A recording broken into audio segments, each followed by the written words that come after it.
So good morning, good afternoon, good evening, whatever time of the day it is where you are, and welcome everyone. I know people are joining in and they will continue to join in, but in the interest of time, and because we have two very special guests with us today, we would like to begin. I'm Gunjan Veda, I'm Senior Advisor with the Movement for Community-Led Development, and I will be facilitating today's session with Nellie Mecklenburg from the Institute for State Effectiveness. This is our fourth global call on adapting CLD to continue through COVID-19. So a quick run through on some logistics for those of you who are new to this call.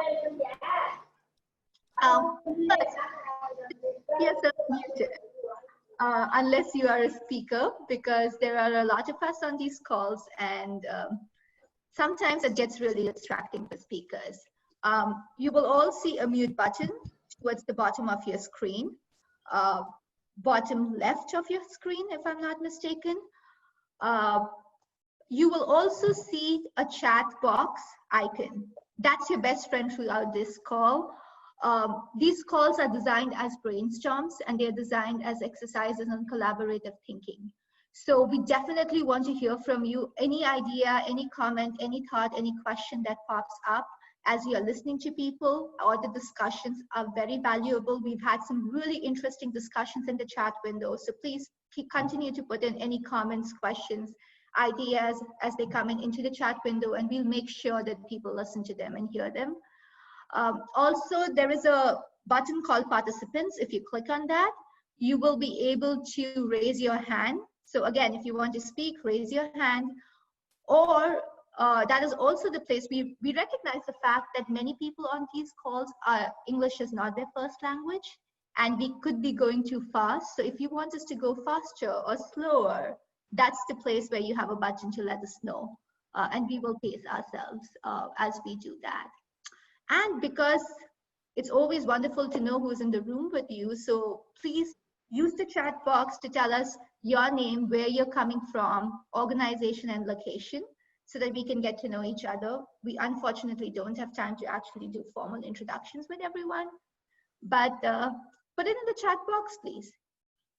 So these global calls, this is a fourth call, like I said, and we started doing these monthly COVID calls in April this year, because we heard from a lot of our partners that all of us were facing similar issues about this sudden pandemic which hit us and our work. You know, how do we adapt?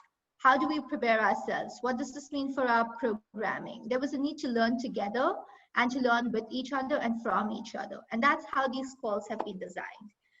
The last call that we had was on scenario planning, because again, we heard from a lot of our participants that they like to take what they hear on these calls to not just their own organizations, but to the community partners. So we believe that that would be a valuable tool. So the scenario planning, we looked at best, worst, and medium case scenarios for re-entry. So most of us have been in some form or the other of lockdown over the last few months. And for us, the scenario planning was preparing for re-entry. One of the things that came out very clearly in the scenario planning was that you can't re-enter or resume work after lockdowns if we've had to stop work after lockdowns as business as usual. That can't happen, because a lot has been happening within the communities in the time when we have not been able to be there. And this can have serious manifestations in terms of trust, in terms of our relationship with the communities. We also heard during the scenario planning exercise from people that information and correct information continued to be a challenge, that there were many friends from Nigeria repeatedly told us how people did not believe COVID was a thing in Nigeria, that it was a Western issue. And so people may not even be willing to admit, accept or use the vaccines as and when they become available and accessible. So a lot of the issues were around trust, and that's what today's session is about. John, if we can go to the next slide, please. Thank you. So the call structure today is that many of you have heard who've been there on other calls, earlier calls, would have heard from us about the working group. Many people expressed the need for a working group, so it was created, and we'll give you an update on that. Then, as I mentioned, we will be speaking about trust, and we have two community voices. So we have somebody from the Democratic Republic of Congo and then from Guatemala who are going to share with us their experience of what has happened with trust during these times and how they've tried to deal with some of it. The speakers will be using French and Spanish, so we will have translations going on for everyone else. But because they are in remote areas with poor connections, so please be prepared for possible disruptions in connections. We will have to play along, play by the ear and see how it goes. We will then have a quick question and answer with the two speakers, and then we will go into breakout groups to discuss trust and what it means for resuming our work. We reconvene and move on to the next steps. Before I get to the working group update though, Claire, can we launch a poll, please? So one thing that we've been thinking about a lot is inclusion in our calls, especially as we have so much of participation coming in from countries. Actually, today we don't seem to have many people. Normally we have around 70 to 80 people on these calls.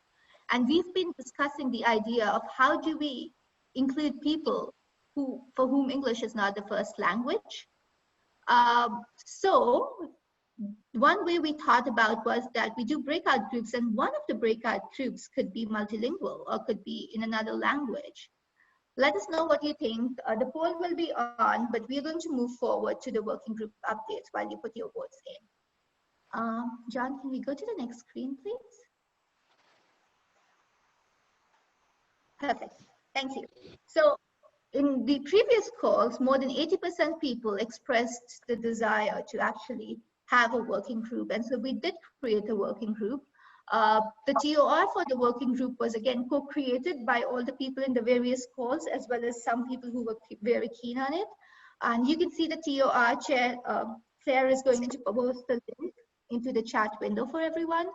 But the working group had its first meeting on the 9th of July. This is going to be a fixed time frame. So it's going to be for 3 months with a very specific agenda in terms of what the group is going to do. So the group identified essentially the task that they set for themselves is that they're going to document a lot of the innovations and adaptations that we have seen happening around communities. They're going to document it systematically so that it becomes a resource for us, but also externally to communicate the effectiveness of community-led development. The co-chairs for the group are Kate Lawson from One Village Partner in Sierra Leone and Guillermo Sardi from Venezuela. So thank you, Kate and Guillermo. The first task that the working group has set for itself is, like I said, collecting and documenting these stories. If you have a story that you believe is really important and needs to be told, please reach out, and the working group members would love to hear from you. If you would like to participate in the working group, it's still open till Friday. We will close membership for the working group on Friday. Right now, the group has decided to meet once every 2 weeks to carry on its work. If you go to the TOR, the link for which Claire has posted, you will be able to input your name into this. Please put in your name and email ID so that we have a way of reaching you if you're interested in joining the working group. The next meeting for the working group is going to be on the 30th of July. So without further ado, okay, I'm going to leave the poll on for a little more time because we have people joining in, but I do want to jump right into our speakers and our topic for today. So John, can we go to the next screen, please?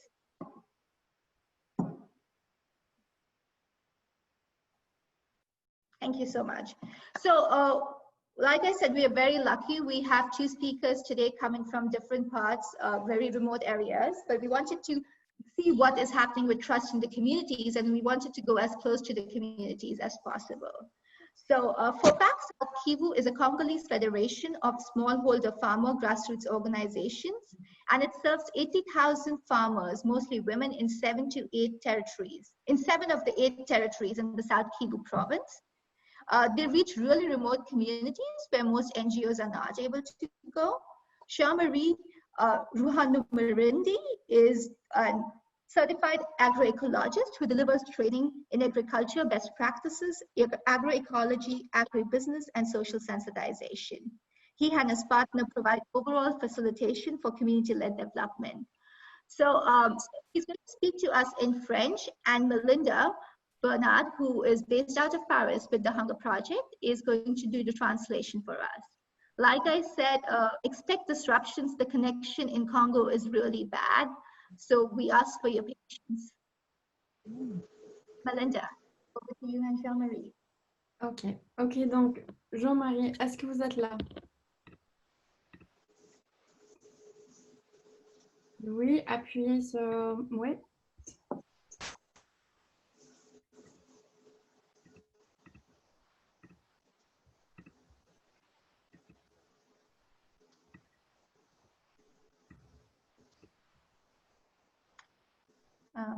Melinda, Allô, Jean-Marie.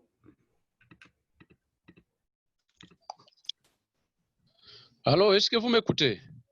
Oui, très bien.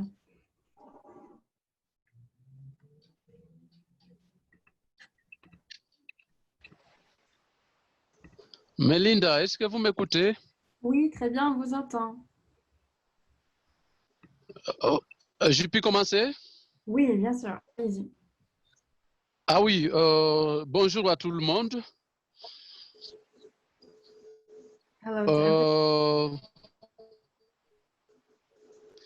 J'ai compris comment déjà présenter.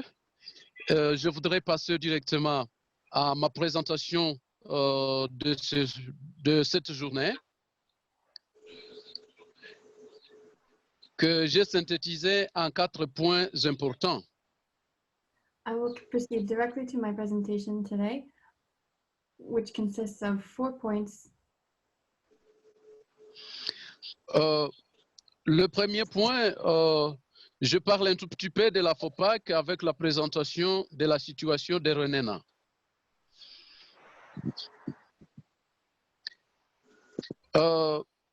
Tel que bien dit, la FOPAC est une fédération des organisations de producteurs agricoles qui travaillent au Sud Kivu, en République démocratique du Congo,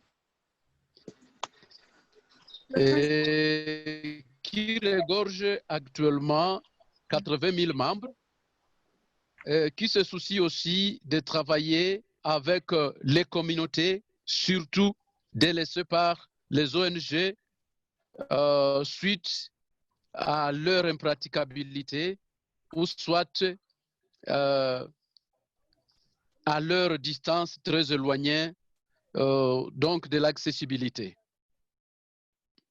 The first point is to give an overview of the situation in Rwanda.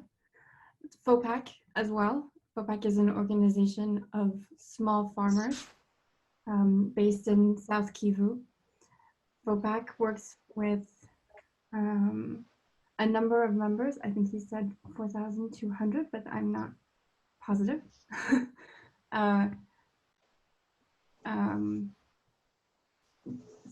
Above all, members who are, or farmers who are not supported by other NGOs for the reasons of being very rural and very far away from the central authorities. Donc, Renena se situe dans le territoire d'Uvira. Et Renena, actuellement, connaît l'arrivée de plusieurs personnes, venant notamment d'Uvira, qui est une ville proche de Renena. Et ces gens qui sont venus à Renena, ce sont des déplacés, qui se sont déplacés à cause des catastrophes naturelles.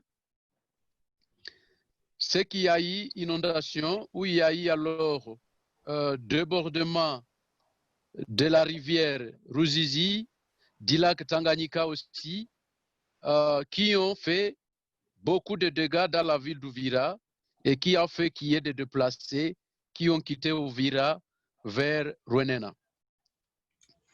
Renena is situated in the Uvira territory within South Kivu. Renana is made up of folks from who have come either from Uvira or of internally displaced persons who have been displaced because of natural disasters, including floods and the overflow from the Ruzizi River and Lake Tanganyika. Renana a des activités, les communautés font l'agriculture et l'élevage, mais ces derniers temps, ils se sont confrontés à des inondations très, très graves qui ont emporté environ 100 hectares de cultures telles que le riz, le maïs et le manioc. Activities in Ravenna include agriculture and husbandry. However, they are faced with serious floods, which have brought water into about 100 hectares of products such as rice, corn, and manioc. Et pourtant, Renana était déjà une communauté prometteuse du développement au regard des actions qui ont été menées par le soutien d'ANET, mais actuellement aussi, depuis 2019, par l'implication aussi de la FOPAC et d'ANET. Mais cependant, une régression qui se présente à cause de cette situation que je venais de vous présenter. Despite this, Ravenna has been a promising place for development activities, especially considering the actions that have been led by the community members themselves, and since 2009, the support of FOPAC, as well as ANET. Still, the situation is that of which I have just described. S'agissant du deuxième point, c'est la situation du coronavirus 2019 dans l'ensemble du territoire de la FOPAC, mais également aussi la situation de Covid-19 à Renana.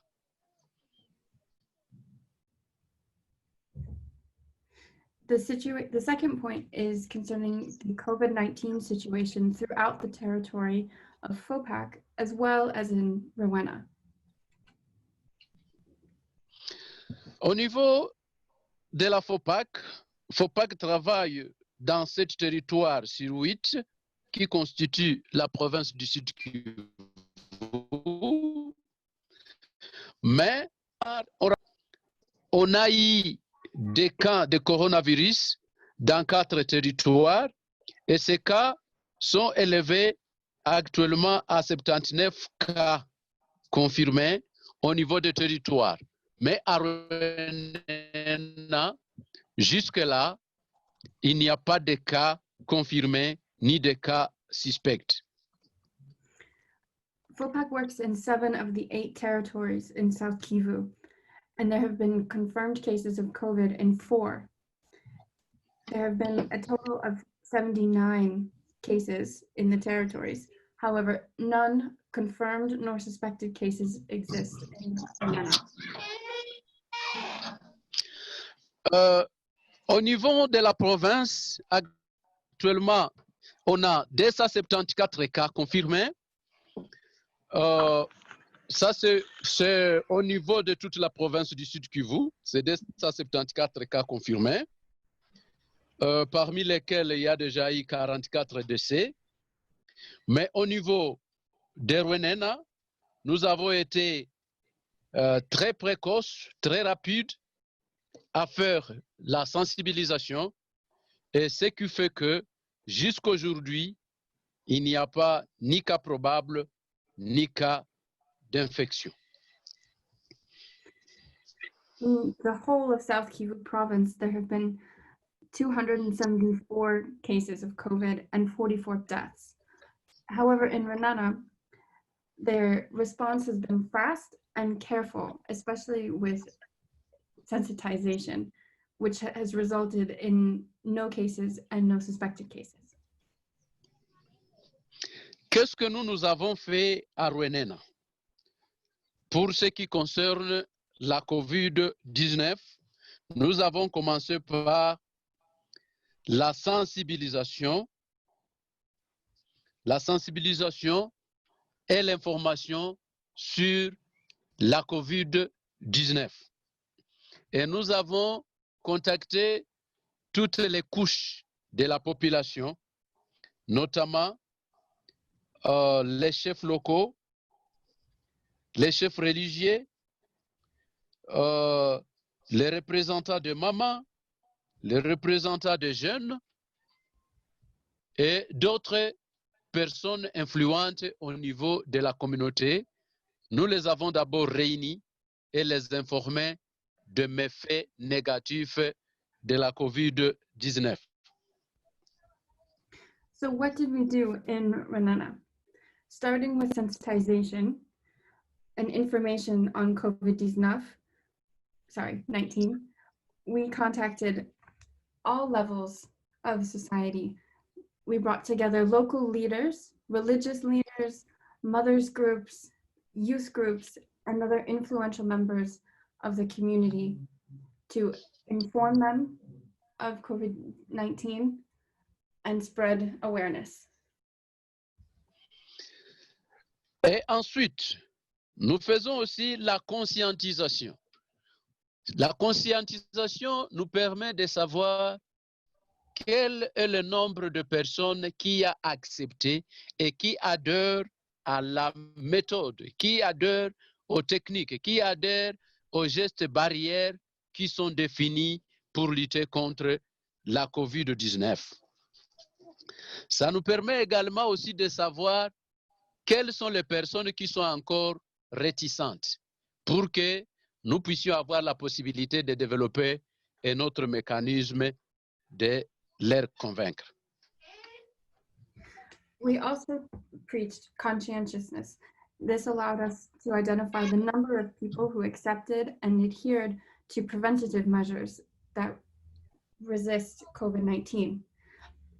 Doing this also allowed us to identify those members who were still resistant to taking preventative steps and develop another separate mechanism to address resistant and COVID-19 deniers. Nous passons aussi à la distribution des masques faciales, à la distribution de gel désinfectants. Nous passons même à l'installation des dispositifs de lavage de mains comme instrument vraiment de lutte préventive contre le coronavirus. We passed into the distribution of masks and PPE, including disinfectant gel, and we installed hand washing stations, which allowed members of the community to consistently take preventative measures. Je vais signaler à l'Assemblée qui est là qu'actuellement, il y a un groupe de mamans au niveau de Ruenena qui commence à produire les gels désinfectants parce qu'on a trouvé que rentrer chaque fois dans des pharmacies, ça pouvait coûter très cher.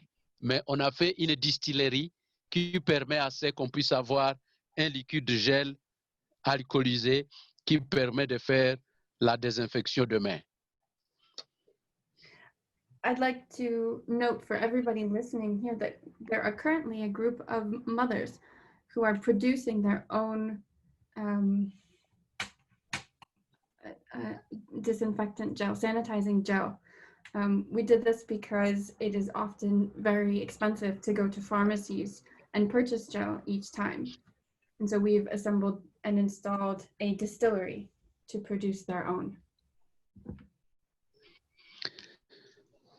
Pour ce qui concerne toujours notre méthodologie, une personne qui n'est pas d'accord avec les autres, on constitue un comité pour les rencontrer. Et lorsqu'il est convaincu, c'est lui qui passe encore sensibiliser les autres pour qu'ils puissent montrer réellement qu'il était dans une situation de refus, mais il vient maintenant d'accepter et d'adhérer au système des autres et il se protège en passant dans tous les villages et en train de communiquer aux autres que la maladie à Covid-19, elle est là et on ne doit pas la négliger. For our methodology, for those who have been resistant to the idea of COVID-19, we have assembled committees of people around the person who is resistant to give them information and help them to see the truth. After this, they are then sent forward to sensitize others and to protect themselves in the communities in which they go through. We recognize that these people were in a state of fear, and helping them to see that the reality of COVID-19 must be taken seriously and must be protected against. Thank you, Melinda. I'm so sorry, Jean-Marie. We're going to have to move to the next speaker, but we'll have time in the question and answer to get into more of these points, because I think this is some of the really interesting work around these circles of trust and sort of committees of trusted people. Do you mind translating that, Melinda? Jean-Marie, on est désolé, mais là, on n'a plus de temps pour vos présentations. On va passer vite fait à l'autre qui était prévu, mais on reste quand même sur ces idées et on va revenir dans la période de questions et réponses. Et comme ça, on peut très bien répondre aux questions aux autres et renforcer les idées que vous avez présentées aujourd'hui.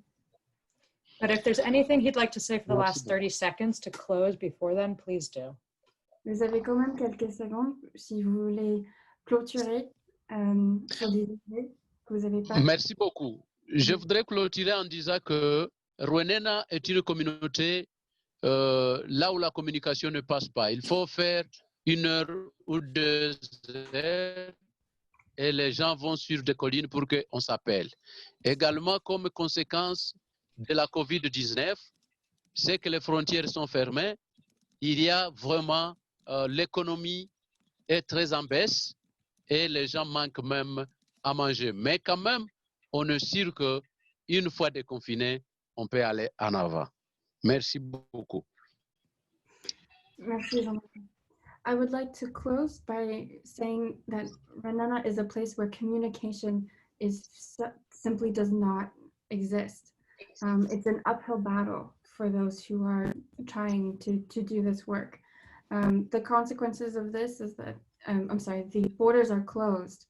And the consequences of this is that the economy has fallen very far. There's hunger, people have not even enough to eat. And yet there is a resilience in the community. And we see that with quarantine that's been in place, it has, that they are managing and that they will push and pull through with the support of those who are willing to help. Thank you, Melinda, and thank you, Jean-Marie. Our next speaker, I'm going to just dive right in so we have as much time as possible, is Maribel Carrera. She's the director of Alianza in Guatemala. Alianza is a collaboration of 3 faith-based organizations in Guatemala, and they have a small team that's worked for the past 4 years to develop and implement a method for strengthening and activating community governance. They do this by supporting and accompanying community leaders to analyze issues, decide on solutions, and take actions using community resources and connections with NGOs outside of the organization, and by advocating to government. They currently work in 37 communities and 4 municipalities. And Maribel today is going to speak to us about how they've had to adapt their programming and how that reflected on the communication and trust there. She's calling in today from the Western Highlands of Guatemala, where Alianza is based. So we are very grateful to her as well for dialing in, and Sylvia Hernandez with the Hunger Project Mexico will be translating for us. So with that, over to you, Sylvia and Maribel. Thank you. Silvia, ¿estás ahí? Sí, Maribel, adelante, empieza y yo te Gracias. traduzco. Bueno, buenos días. En Guatemala, la situación de medidas para contener la pandemia iniciaron en 17 de marzo, más o menos. Y bueno, hay medidas de prohibición de actividades masivas o reuniones de personas, de más de 10 personas. Hay toques de queda por las noches y hay sobre todo paro de transporte público. Pero no ha habido confinamiento total, excepto algunos fines de semana. Entonces, desde entonces nosotros cerramos nuestra oficina y comenzamos a trabajar de forma remota. Hoy día, casi 4 meses después, hay incertidumbre porque estamos justamente subiendo en la escalada de contagios y no sabemos cuándo va a ser el pico más alto, cuándo va a ser la desescalada, porque el sistema de datos no es muy confiable y no se ve claramente el plan de gobierno para contener la cadena de contagio, las muertes y nuestro sistema de salud que está pues por los suelos. Un poco así es la situación ahora. So the measures against COVID started on March 17. They started with closing all public transport. They also prohibited meetings of more than 10 people. And since April, there was emergency at night, but there has no been total confinement except for some weekends. So since March 17, they closed. Alianza closed their office and started working remotely. And currently there is uncertainty because the cases of COVID-19 continue rising. The health system is not as good, so that's also really dangerous. There is no trustworthy information that comes from the government. Antes del 17 de marzo, nuestro equipo participaba en reuniones con los líderes cada quincena, cada mes, de acuerdo a las necesidades. Aunque ahora algunas comunidades, algunos líderes han seguido reuniéndose, no hemos podido estar físicamente con ellos y apoyar este proceso de nuestro trabajo de apoyar la gobernanza para la salud y el desarrollo. Entonces el equipo ha estado en contacto por teléfono, WhatsApp y esas cosas con los líderes, pero sin estar allí. Y claro que el trabajo comunitario de caminar con la gente es difícil pensar que se puede hacer solo a distancia.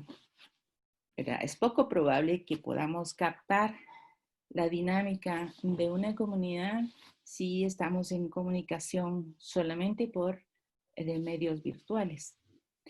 Y por otro lado, las prioridades de los líderes o su trabajo también ha cambiado. Actualmente, muchos de ellos, como son reconocidos como autoridades en cada comunidad, están involucrados en tareas de control, de ingreso a las comunidades, de ingreso de personas, o en tareas de informar a las autoridades de salud para la vigilancia sobre enfermos, sobre personas que entran y salen, etc. Entonces están más ocupados en otras cosas ahora. Before March 17, the Alianza team participated in leadership meetings every 15 days or monthly, depending on the needs of the community.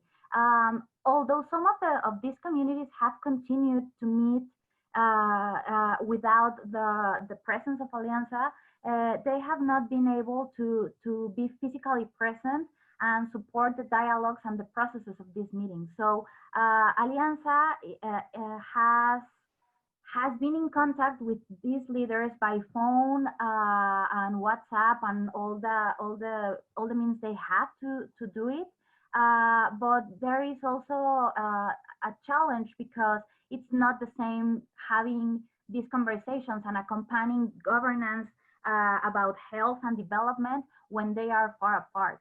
So and also on the other hand, the priorities of the leaders have changed significantly because many of them are now more involved in informing local health authorities and providing surveillance on the entry exit of the people to and from the community. So these local leaders are now more have more things to do. Las medidas de contención del coronavirus han causado impacto económico principalmente. Y en conversaciones con los líderes, ellos nos informaban de que había ya muchas familias perdiendo ingresos y empleos y formas de asegurar sus medios de vida.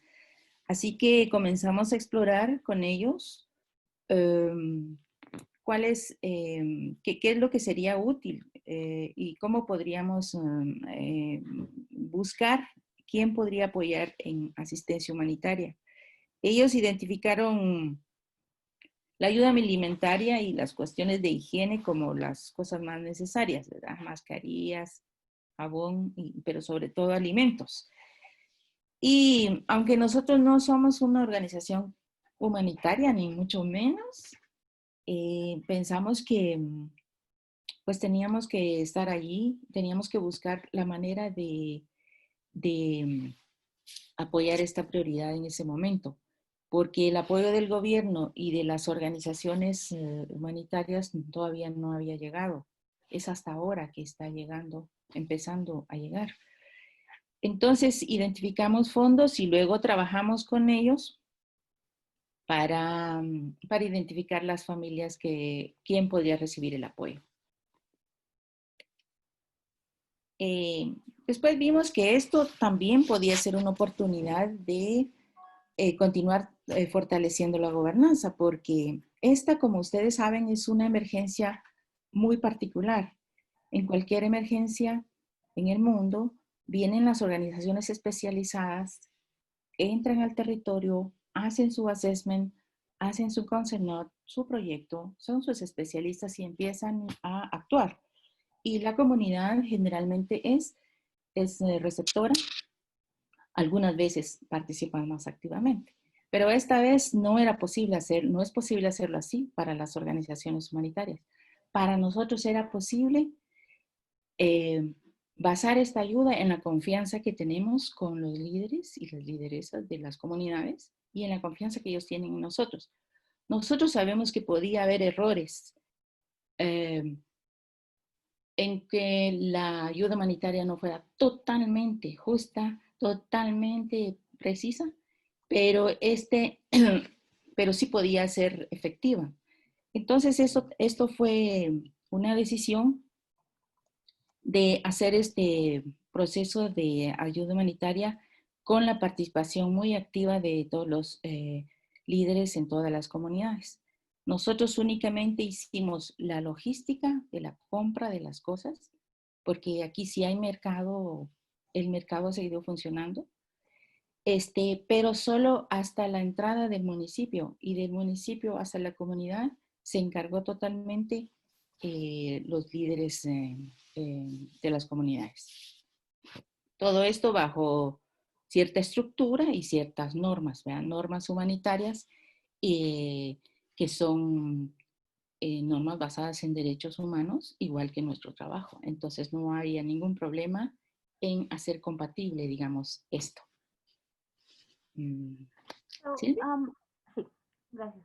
So after some conversations, as we all know, one of the immediate impacts of COVID has to do with the economic impact. So in conversations with community leaders, they informed of the problems that were caused by closing the activities. Many families started losing income, jobs, and ways to secure their livelihoods. So with Alianza, they started exploring with the leaders what would be useful, and they identified that they needed to search for humanitarian aid, principally for regarding food and basic hygiene supplies.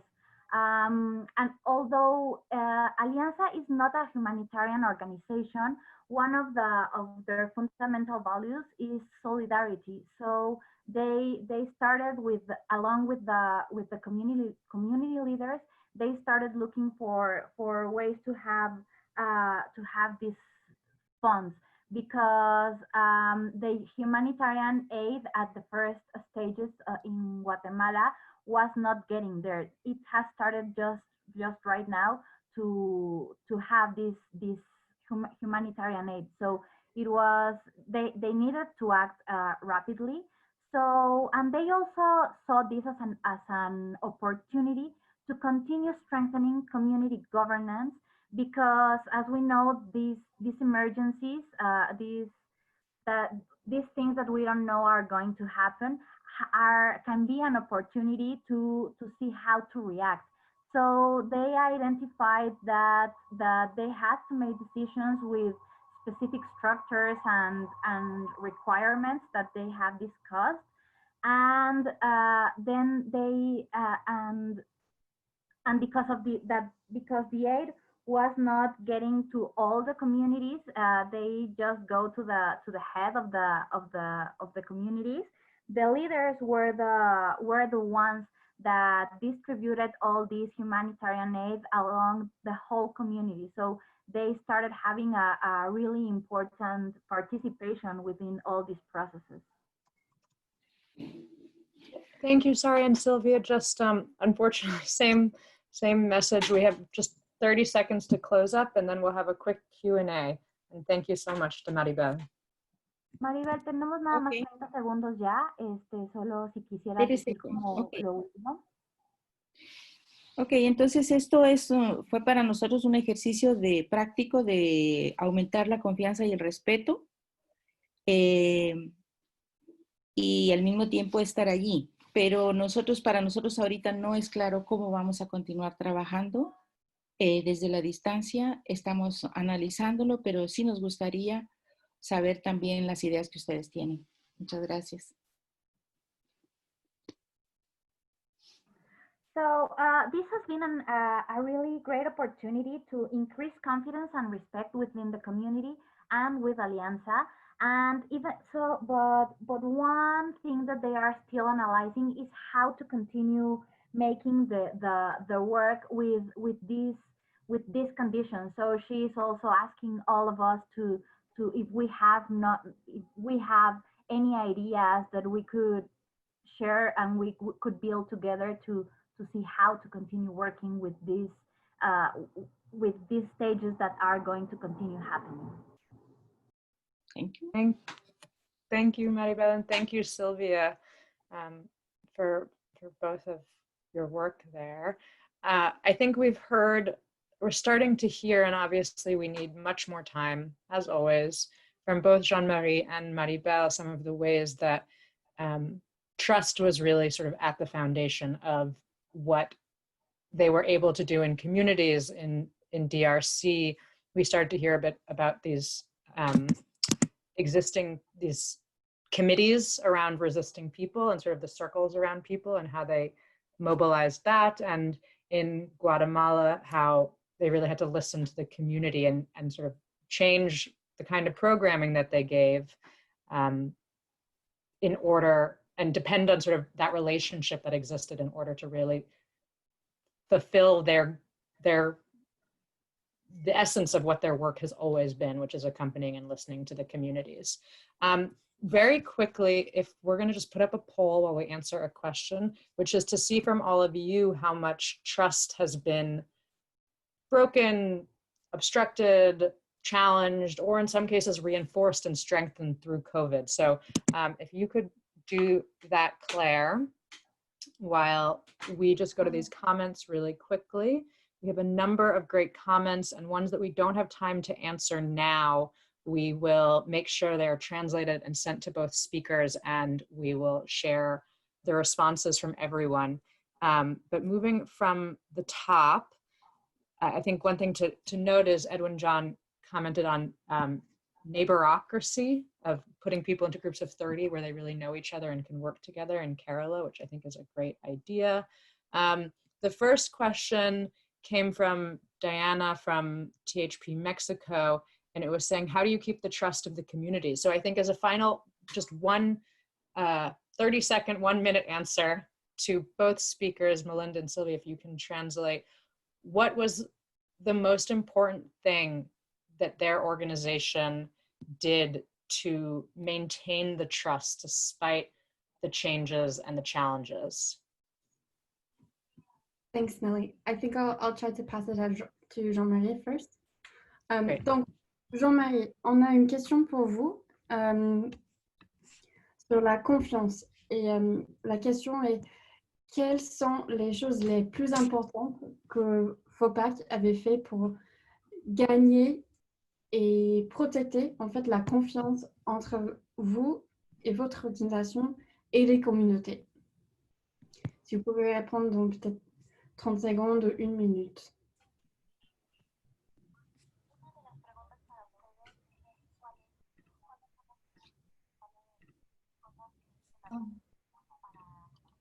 Oops.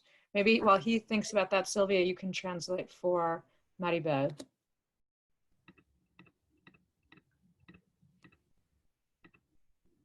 Maribel es nuestro... Est-ce que vous m'écoutez? Oui, Jean-Marie, si vous voulez répondre, allez-y. Oui, je voudrais répondre en disant que ce qui a fait qu'on gagne la confiance de la communauté, c'est parce que nous travaillons dans leur programme. Nous travaillons selon leurs besoins, selon leurs projets localement établis. Et là, on y travaille avec la vérité, la transparence et l'efficacité. Et là, on a la confiance de la communauté, mais aussi on organise des réunions entre les chefs locaux et les différents groupes de la communauté, ce que nous appelons visite de courtoisie. Très bien, merci beaucoup. I would say one thing we have done is because the reason we have kept trust is because we work on their schedule, on their needs and their projects that are established within the community. This is essential. What has been essential is transparency and honesty and inclusiveness. One way we do this is by holding regular meetings with local leaders and members of the community. We have called these courtesy meetings. And I think that was the gist, period. Thank you, Sylvia. Adelante, Maribel, si quieres dar tu respuesta.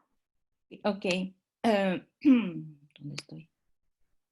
¿Me oye? Sí, sí te escuchamos. Ok. En primer lugar, no perdimos la comunicación, aún fuera por teléfono, por WhatsApp, etcétera. Porque también retirarnos era un poco como difícil, siendo una organización que promueve, digamos, la salud comunitaria.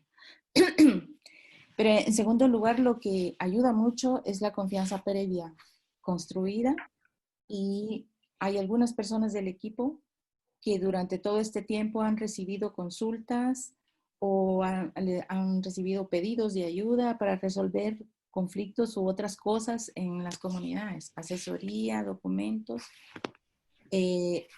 Otros no. Entonces depende, porque el modelo de trabajo de acompañar a la comunidad también depende mucho de la capacidad y la habilidad de la persona, del facilitador, que puede construir esas relaciones de confianza. O sea, sí tiene que ver el nivel también personal e individual y el nivel de la organización. Es en los dos niveles, creo yo, que se deben hacer cosas para que la confianza no se pierda. No sé si me entendí, me di a entender, Silvia. Sí, te diste perfecto a entender, gracias.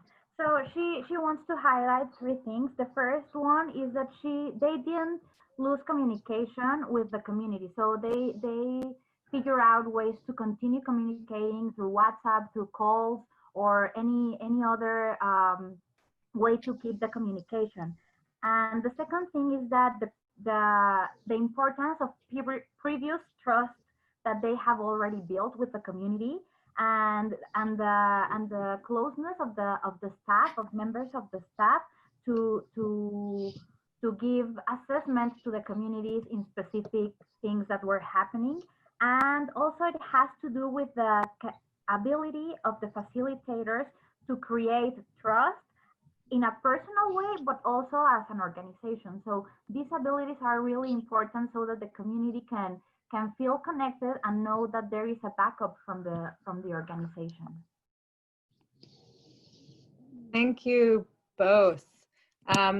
So we're going to, as we mentioned, we'll collect all of the questions, we'll share them with the speakers, and then we'll send answers where there are back with the minutes. We're going to jump into the breakout groups. They're going to be a little bit shorter today, only 25 minutes.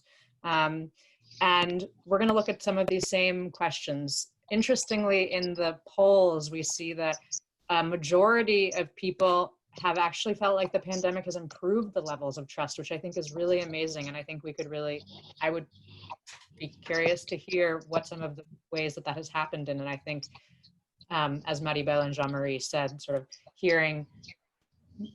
continuing to be present, continuing to be flexible, not losing communication, and being really reliable, perhaps even when some of the other actors in many countries like governments aren't. I can imagine how that might have improved the trust through this time, but others aren't sure. Some feel it was worsened. So in the breakout sessions, we're going to look at these questions and look at a couple of different specific questions and put them into the Excel sheets as always.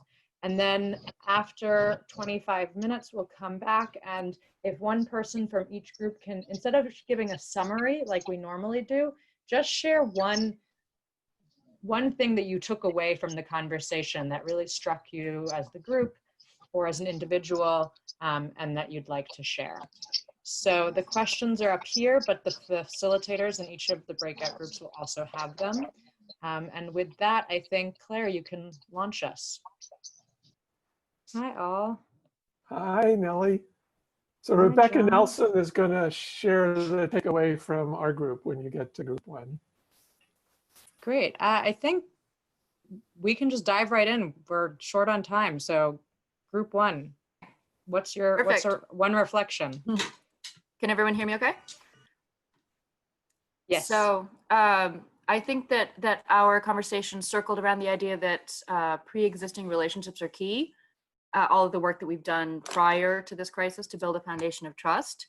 But we were also hearing that if organizations are unable to manage community expectations or deliver the services that communities are expecting in the face of these like exponentially increasing needs, then that can actually erode communities' faith in them. Thank you. Two. I'll actually do group two for us. A couple of the things that we mentioned were that trust does not go up for everyone or down for everyone. Across communities and within communities, there can be different responses to that, which I hadn't thought about and I thought was really important. We also talked more about the idea of neighborocracy, which echoed or mirrored what Jean-Marie was beginning to speak about with the sort of committees of trust or circles of trust around people and who you mobilize to share information. And then we heard from a number of people about how it only reinforced how important it is to support local leaders, but also to think critically about who local leaders are and making sure that people outside of local leaders are also having voice and participation. Thanks.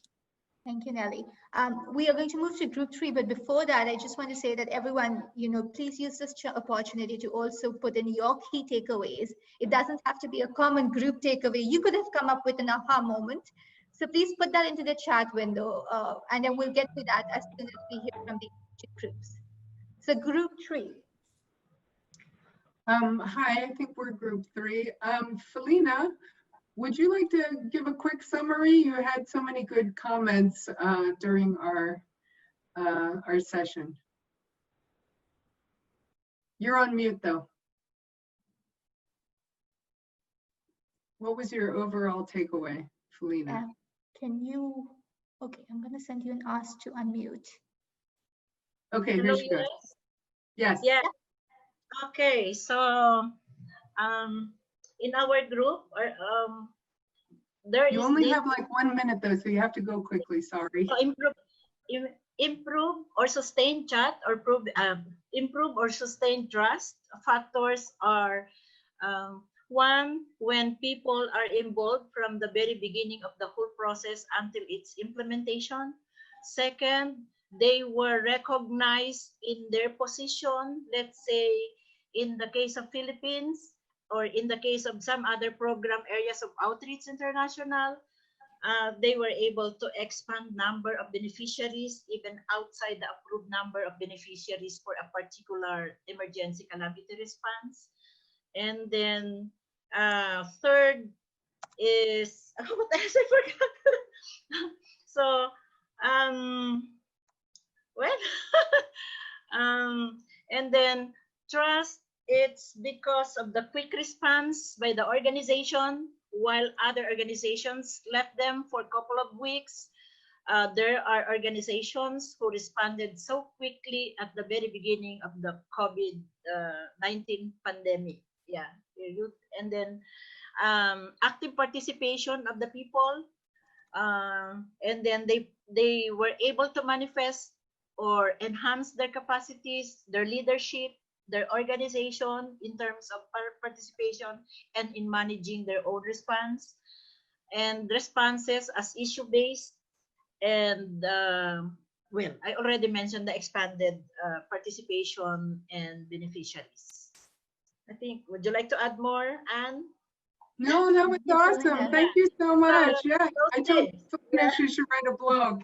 Yeah, and I just added here in the chat box that additional factor for the trust is really transferring the exact amount of the approved project request or project proposal by the community organization to their own organization's bank account. So that's really very transparency and no. Yeah. Thank you, Felina. Group 4. That's me. So my aha moment is listening also, I mean, I'm with the FOPAC side, having listened to the Guatemala story about how they were left with, nothing, no funding, but great ideas. This really is reflective of a lot of other circumstances. And when I think about CLD, that is, that's what we're working toward, right? Is that these interventions will lead to independent communities who can, be on their own. A lot of them aren't there yet. Brunetta is working on it. If the hand gel goes, that'd be great for them. But I think there are a lot of these groups, communities, organizations within the world that don't have affiliated NGOs, and if we pay more attention to them, we'll have a better chance of achieving the SDGs. Very broad, sweeping look. Thank you. Thank you for everybody, to everyone who got the takeaways here. And I see some very interesting conversation going on in the chat window. Unfortunately, as always, we thought this is going to be a much lighter session where we'll have time to pause and reflect, but there's just so many interesting ideas coming up that we always run out of time. So unless somebody has something that they would really like to share and speak up in a minute, please continue the conversation in the chat window and we will move on to next steps. But I'm going to pause here for 30 seconds and see if somebody, because I've seen some really interesting points come up, if any one of you wants to share something with the group.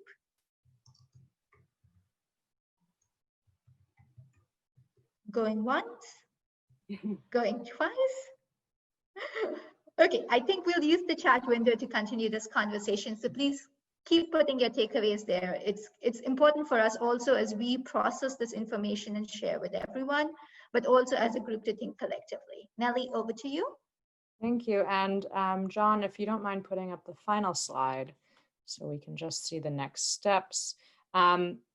As always, thank you everyone for your participation on this fourth of these calls that started, we didn't really know where it was going.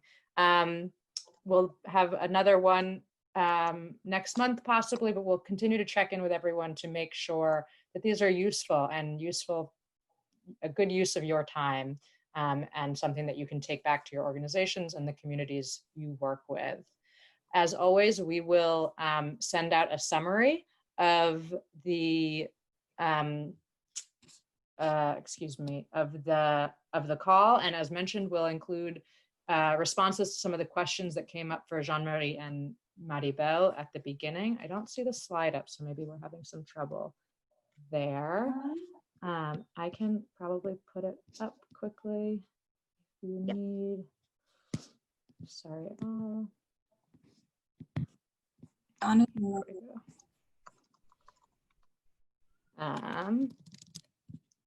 Okay.